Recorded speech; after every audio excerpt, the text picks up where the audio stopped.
Sir, अगर जनहित के पैमाने पर देखा जाए, जो कलेक्टेड गाइडलाइन दरों का नया जो आया हुआ है रेट, वो उस फैसले को आप कैसे देखते हैं? देखिए, मुझे लगता है कि ये जो निर्णय हुआ, ये निर्णय क्योंकि वित्तीय वर्ष का आखिरी 3 महीना चल रहा है और इसलिए इसको वित्तीय वर्ष के शुरुआत में इसको लाना चाहिए और साथ में इसके ऊपर में विचार विमर्श करना चाहिए।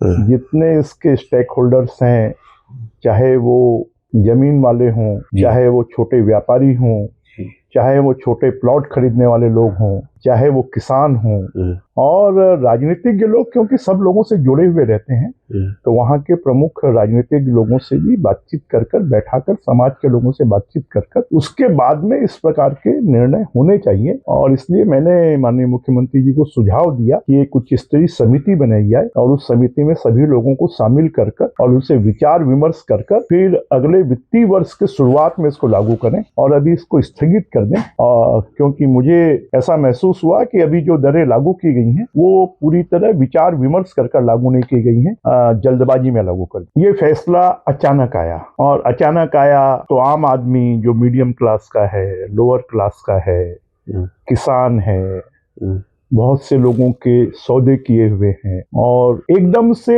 गाइडलाइन रेट बढ़ने से लोगों के पास में उतने पैसों की व्यवस्था होना, अकाउंट में उतने पैसों की व्यवस्था होना, फिर क्योंकि अगर 100 रुपए की चीज जिसके ऊपर में पंजीयन शुल्क 10 रुपए लगता था, जी, अब वो सीधी 1000 रुपए की हो गई तो उसके ऊपर में 100 रुपए लगेगा। तो उससे पंजीयन शुल्क का भार भी आम आदमी पर बहुत ज्यादा आएगा, क्योंकि इससे किसान जो है, किसी किसान की आज के समय पर वो जमीन 20 लाख रुपए की है और उसका गाइडलाइन में 1 करोड़ रुपए मूल्य कर दिया गया। जी। तो जमीन तो बिकेगी 20 लाख रुपए में, परंतु उसको रजिस्ट्री करवानी पड़ेगी, बेचनी पड़ेगी 1 करोड़ रुपए में। तो 80 लाख रुपए उसको, जिसको वो जमीन बेचेगा उसको वापस करना पड़ेगा और 20 लाख रुपए की जमीन पर टैक्स जो लगता वो 2 लाख रुपए लगता। अब उसके ऊपर में जो पंजीयन शुल्क है सीधा 10 लाख रुपए लगेगा। अब छोटे प्लॉट धारी हैं, मान लीजिए किसी ने 1000 फीट का प्लॉट खरीदा और 1000 फीट का प्लॉट उसने अगर खरीदा है 10 लाख रुपए में, अब वो 1000 फीट के 10 लाख रुपए के प्लॉट की कीमत अगर 1 करोड़ रुपए हो गई, अब उस 1 करोड़ रुपए के प्लॉट की कीमत पर 10 लाख रुपए के प्लॉट पर तो 10 लाख रुपए से पंजीयन शुल्क लग जाएगा और प्लॉट तो 10 लाख रुपए में ही खरीद रहा है, परंतु 90 लाख रुपए की व्यवस्था उसको अन्य तरीके से 2 नंबर के तरीके से करनी पड़ेगी, जिसको वो वापिस करेगा। देखिए, जमीन के जो कारोबारी हैं वो वास्तविक स्टेक होल्डर नहीं है। जमीन के कारोबारियों से तो जो उनके मकान खरीदेगा, जो उनके फ्लैट खरीदेगा, आखिर जाकर उपभोक्ता के ऊपर में असर पड़ेगा। कुल मिलाकर तो मुझे लगता है कि पूरे छत्तीसगढ़ प्रदेश की अर्थव्यवस्था पर प्रभाव पड़ेगा और अर्थव्यवस्था चरमरा जाएगी। मान लीजिए कि 1 लाख करोड़ का जमीनों का लेन देन का व्यवसाय होता है और वो 1 लाख करोड़ का अगर व्यवसाय होता है तो वो पैसा बाजार में आता है। बाजार में आता है तो मजदूरों को भी पैसा मिलता है, वो रेस्टोरेंट वाले को भी मिलता है, वो ठेले वाले को भी मिलता है, वो चाय वाले को भी मिलता है, तो सब प्रकार के लोगों को पैसा मिलता है। तो वो पूरी अर्थव्यवस्था चरमरा जाएगी, क्योंकि जब इस प्रकार की डिस्पैरिटी होगी तो पूरे बाजार में हलचल मची हुई है और वो हलचल मची होने के कारण पूरा बाजार, मुझे लगता है कि आने वाले 3 साल के लिए तो छत्तीसगढ़ की अर्थव्यवस्था चरमरा जाएगी। देखिए, मेरी जानकारी में मुझे लगता है कि इसके ऊपर में जितना विचार विमर्श कैबिनेट में होना चाहिए, प्रमुख लोगों के साथ में जितना विचार विमर्श होना चाहिए, जो इन सब कामों से जुड़े हुए लोग हैं उनके साथ में जो विचार विमर्श होना चाहिए, ये सब विचार विमर्श नहीं हुआ है। ये कुछ अधिकारियों के द्वारा बनाई गई रिपोर्ट के आधार पर और इसको लागू कर दिया गया और मुझे तो लगता है शायद मुख्यमंत्री जी की भी जानकारी में ये नहीं रहा होगा। बिल्कुल, ये उसी लागू होने के बाद, डिक्लेयर होने के बाद मुख्यमंत्री जी की जानकारी में भी आया होगा। लेकिन मैं ये नहीं मानता।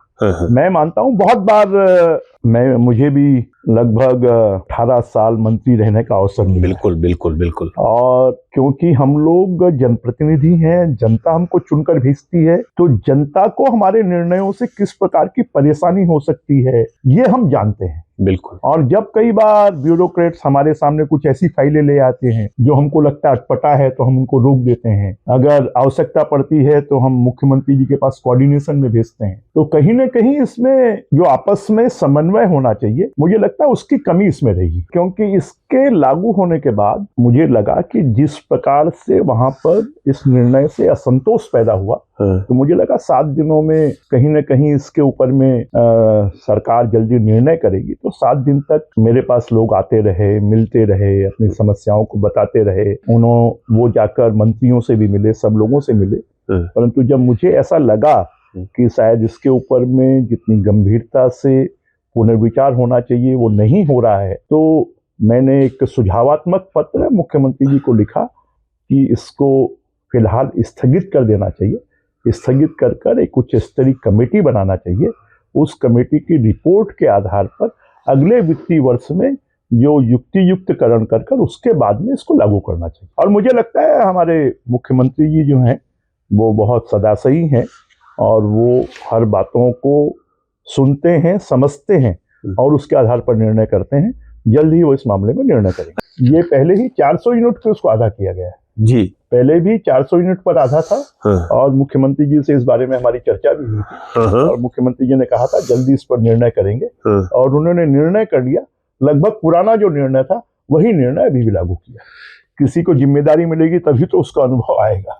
तो इसलिए नए लोगों को भी इन्वॉल्व करना जरूरी है और निश्चित रूप से जब हम गलती करते हैं तब उसी से सीखते हैं। अभी तो 1 साल तक तो चुनाव में पूरी सरकार उलझी रही। बिल्कुल। अब ये दूसरा साल है। बिल्कुल। मुझे लगता है कि निर्णयों में सुधार कर और गलतियों से सीख कर और आने वाले समय में अच्छा काम करेंगे। ये मुझे लगता है कि राज्य सरकार इसके ऊपर में माननीय मुख्यमंत्री जी जल्दी निर्णय करेंगे और अगर आवश्यकता होगी तो हम जिस स्तर पर भी बात करने की आवश्यकता है वहां पर हम बात करेंगे। मैं विरोध नहीं कर रहा हूं। नहीं, मैं अपनी सरकार को सुझाव दे रहा हूं। बिल्कुल, बिल्कुल। जनहित में निर्णय लेना चाहिए। हाँ, बिल्कुल। हमारी सरकार है जी और हम हमारी सरकार को अनुभव के आधार पर सुझाव देने का अधिकार रखते हैं और हम सुझाव तो आप अपने पत्र को सुझाव मानते हैं, आप विरोध नहीं मानते? मैंने लिखा भी है सुझाव। मैंने लिखा भी है कि मेरा सुझाव है कि माननीय मुख्यमंत्री जी को उच्च स्तरीय कमेटी बनाना चाहिए। बिल्कुल। और उस कमेटी के निर्णय तक वर्तमान गाइडलाइन की जो जारी की गई है उसको स्थगित करना चाहिए और अगले वित्तीय वर्ष में उसको लागू करना चाहिए।